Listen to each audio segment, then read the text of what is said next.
Rich Dad, Poor Dad, the #1 best-selling personal finance book of all time.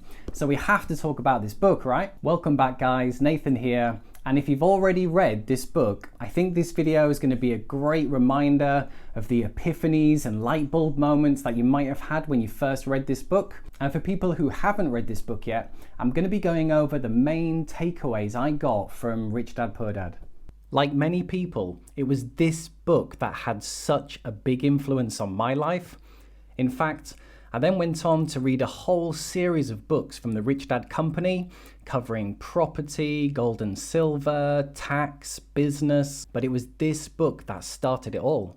As personal finance is the foundation of wealth building, I'm going to be going over the 3 biggest takeaways I got from Rich Dad, Poor Dad. If you like this video, be sure to click that like button, that would be much appreciated. Okay, sit back and relax. Here are the biggest takeaways I got from Rich Dad, Poor Dad.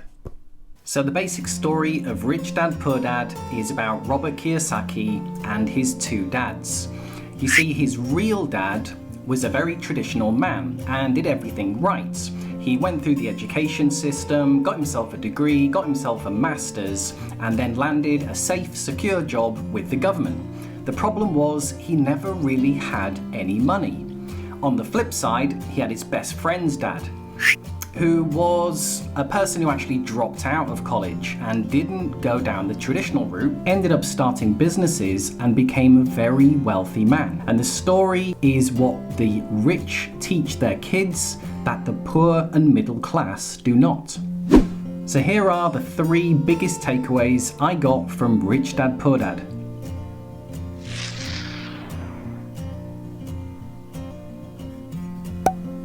So the heart of personal finance always starts with the income statement and the balance sheet. Now we have the income, and this is pretty much all the different types of income that come in each month. And then you have your expenses, which pretty much is all the different expenses that go out each month. You then have your liabilities and you have your assets. And he had a very basic definition of what an asset and liability is. An asset is what puts money into your pocket, and liabilities are things that take money out of your pocket. And this becomes the heart of cash flow. So you can see, where is your cash flowing? And this is showing that liabilities flow into the expense column and then back out again. Different liabilities include your house. He was very famous for saying your house is not an asset, which went against the mainstream of what a home actually is. Your car is also a liability, credit cards are a liability, and anything that you buy on finance is also a liability. And then an asset is anything that puts money into your pocket. So you can see the cash flow pattern is that anything in the asset column flows into an income stream. Some of the core assets include rental property would be an asset that brings income. Dividend stocks can bring an income. Bonds and also any type of business will also generate income.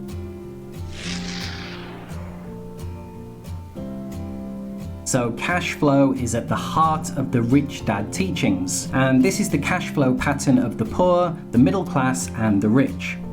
So starting with the poor, normally they just have a job, and the job will come in through the income statement. It then hits the expenses, taxes, rent, food, transport, clothes, all the expenses, and then it flows back out again. And you'll notice here that they don't have any assets and they generally don't have any liabilities. Next up, the middle class.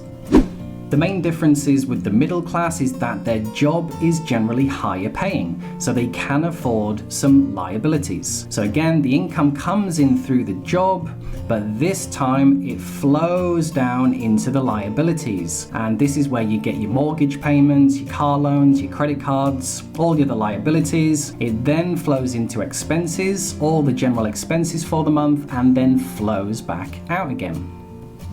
And finally, the rich.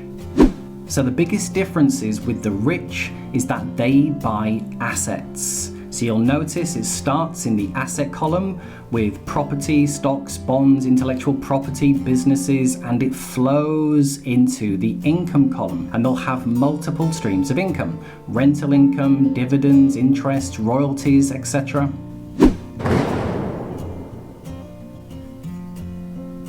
So here is how the middle class gets stuck, is because they have more money, they're able to buy really nice cars, able to buy properties, but the cash flow looks like this.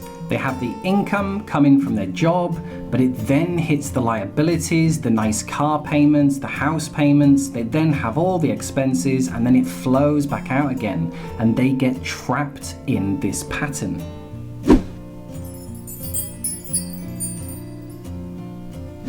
And this is the true secret of the rich, and this was the big epiphany moments I got from this book, is that the rich buy assets, the asset brings an income, they then generate more money, which then they buy more assets, which then brings another income stream, and then the income, they use it to buy more assets, and they have this feedback loop again and again and again, and this is how the rich get richer.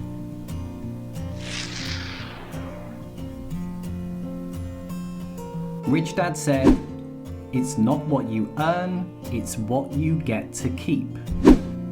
You see, the single biggest expense in our lifetime is going to be taxes. In fact, the average person will pay 30 to 50% in tax. Or said another way, the first quarter of every single year you spend just paying your tax. So how do the rich play the game? Well, let's give an example. Here's the average person, and he's on a pretty decent wage. He's earning over £100,000 a year. The problem is, depending on the country, he could be paying and losing up to 50% in taxes. But then you get the rich, people like Warren Buffett, and he can earn over $1 million in income, yet only pay 20% on that income. So how does he do that? Well, this depends on where you earn your money. See, a job is taxed at a different rate to a portfolio which generates income. This is also true with jobs versus a business. See, if you've got a job, then the model is you earn your money, you then have the tax taken off straight away, and then you get to spend what is left. Now with a business, it's a different model. You get to earn your money, but you then get to spend first, and you get lots of tax deductions. Anything that's business related, so this could be transport, a car, computer, phone, anything that's business related. And then you pay tax on what is left. And that, my friends, is smart.